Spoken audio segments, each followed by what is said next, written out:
Hi, I'm Kyle, And I'm Lauren. and this is the Cyberspace Unlocked Podcast. Our very first podcast, Episode 1. episode 1.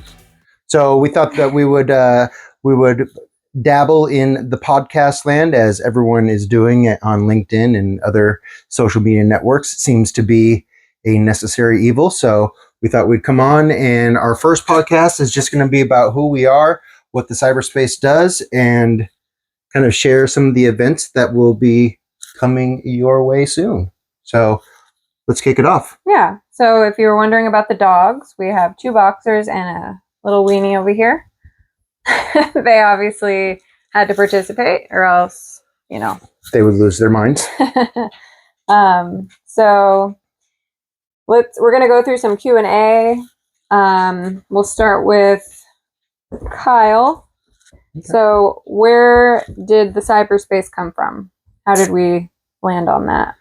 Yeah, so I've had that domain for about. Hey, excuse me, they don't want to see your butt. I've had the cyberspace.io domain for about 4 years now, and I wasn't really sure. It was supposed to be kind of like a work social type of website where Communities. where people could post their various services and get help from other people in cybersecurity. That really didn't pan out too well because LinkedIn kind of has that market curbed. So we just decided, well, why don't we? I've been in cybersecurity training for a long time now, and it just kind of sucks. No matter where, know before you got Cofense. I'm not trying to name drop, but we're all very familiar with those household brands, and we just wanted to do something absolutely different, more experiential. You don't even know that you're learning. We wanted to bring those kind of experiences. So last year, around this time, we kicked off the cyberspace.io, and since then we've done some various events. Maybe you've been to a couple of them. Maybe you haven't. Maybe you're looking forward to our next event. But just think escape rooms, think murder mysteries, think tabletop exercises, Cyber crisis, live cyber crises, simulations. So all very fun, very engaging. Like I said, you don't know you're learning, but you definitely walk away a learned individual in the cyberspace. So that's what the cyberspace does. That's where it came from. And I'm very excited to have a beautiful wife and CEO to be the face and the lead in this journey that we are embarking in. So Thank you, my love. Thank you for all your hard work. Thank you. Yeah. All right. I got one for you. Mm-hmm. What makes cybersecurity personal for you? Oh, yes. So a couple years ago, I was scrolling Facebook, as we do. I got a message from a good friend. It was my sister's really good friend, but we knew her really well. She had boxers. We like boxers, huge dog people. So we're chatting, and she says, hey, I lost your phone number. Can you send it? So I send her my phone number. And then she says, I'm having a really hard time getting back into my Facebook. Can you send me the code I just sent you? And I was distracted and was like, sure, girl, here you go. You can imagine what happens next. That was indeed not my friend. And they took complete control of my Facebook. So that was the verification code to change all of the login information. This person's wreaking havoc all over my Facebook, hitting up my work colleagues. I had a government clearance at the time, worked for the government, and they're asking for money and posting all this crazy stuff. And it was ridiculous. So at one point, Kyle's like, all right, let's try to negotiate with this person. They had said, I do feel really bad that I took control of her account, but it's my job. But I do feel bad, so send me some crypto. I indeed sent them some Bitcoin. You may or may not have sent Bitcoin. And don't send Bitcoin. Of course, didn't get the account back. No.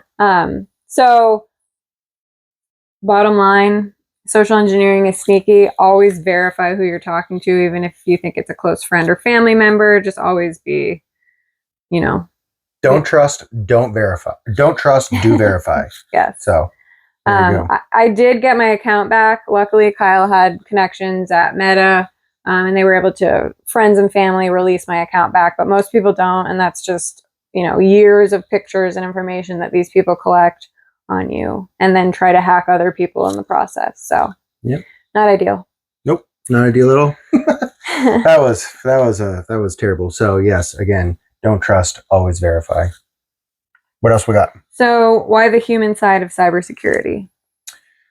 Yeah, well, fortunately and unfortunately, cybersecurity is a great industry to get into, especially on the technical side. If you're an analytical person, you'd love cybersecurity.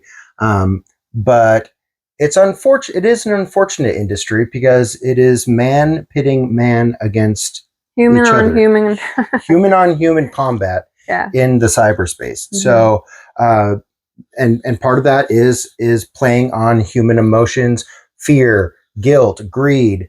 There are 7 deadly sins. Really dive into the different emotions that social engineers target to. For you to click, for you to synchronize, for you to acknowledge. So I've been in cybersecurity training for a while, and it was just kind of missing the human element. So the cyberspace is very human centric. We are not in human risk management. We do not collect analytics on your experience. We use the experiences to, yes, collect information that we can use in future experiences, but we just want you to learn in a safe, fun environment. We're not trying to be a know before or a co-fence. We don't fish people. We just provide very fun experiences. So if you've been to our Crisis Carol, which was a crisis simulation called A Crisis Carol, was a play on A Christmas Carol, you'll see that things can get pretty hectic really fast. And if you don't have all your ducks in a row, it can feel pretty scary. But we want you to have fun and games before it gets scary. Yes, and he mentioned 7 Deadly Sins. That's our tabletop escape game. We've gone to a couple breweries and wineries. We live in Goochland, so we started in Charlottesville. We're kind of making our way over to Richmond, but 7 Deadly Sins, it's what's in the box. You try to get into the box, and then there's a bunch of puzzles. You learn some cyber lessons. It's a lot of fun. So we're hoping to bring that soon. We have an event coming up. We do have an event this Saturday at Cunningham Creek Winery. It's in Palmyra, so kind of closer to Charlottesville. It's a beautiful winery. It's an awesome space. So come on by. We'd love to have you. Yep. Do some sipping, do some riddles, and secure your sins. SYNS. Secure your synchronizations. Mm-hmm. Yeah. So, and then what else are we working on this summer? We're gonna get a murder mystery. I think it's gonna be down in Richmond. We're still trying to shore up the details, but murder mystery cyber theater. A midsummer's night murder. I don't know. We'll figure potential out. AI murder mystery. Maybe a little bit of an AI element to it, since that's all the rage. So yeah, keep a lookout for that. What else we got? All right. So Kyle has been in cybersecurity for a bit now, and he was doing training for the past several years. He worked for big companies, but didn't really have a budget for his cybersecurity awareness training. So he was a team of 1, but really he was a team of 2. Team of 2, getting paid as a team of 1. Yeah. So hopefully I'll get paid for my services one of these days. But yeah, we've been a team for a while. So we've been doing this for a while together. I've done voiceovers, got a couple voiceovers out there, and just, helped on the creative side. So creating sets. Right. Setting up escape rooms. And so it is something we are very passionate about, and we really are a good team. So we're just excited to get more people excited about cyber things. Yep. We're excited to bring it to you. Yeah. So what are we building that's different? You kind of went into that. Yep. Annual cyber training. We say this a lot. It click sucks. through. It's compliant. You want to gouge your eyes out. We make it fun. Yep. While also checking that box, if you need to check the box. There they go, our guard dogs. Yeah. Show them your book. Yes. She is a published author. One of the things that we do at the cyberspace is generational security, and that's something that we're also passionate about. We don't have kids of our own, but we do have 13, 14, like 15 nieces and nephews at this point.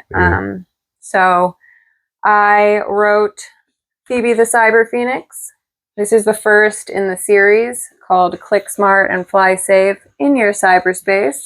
So it's a beautifully illustrated book. There's rhyming, it's story and activity. So this is something that parents can, kind of like an interactive with your kids, right? Start those conversations earlier with them, because kids are getting out there, they're bypassing parental controls, and it's scary. It's, people are hacking kids. So hacking their minds too. Yes. Yeah. That as well. So, like I said, there are activities towards the back. There's a cyber glossary, coloring page, a couple coloring pages, and then the very back there is a cyber hero pledge and certificate. So kids can, do their little check boxes, checklist, sign. There's a Phoebe badge, and there'll be a cyber hero, part of Phoebe's firewall flock.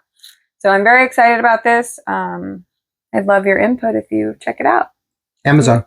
It's on Amazon. Phoebe the Cyber Phoenix. So we don't want to make these too long. We'll probably stop here, but thank you so much for watching. And I'm Kyle. I'm Lauren. And this was the Cyberspace Unlocked podcast.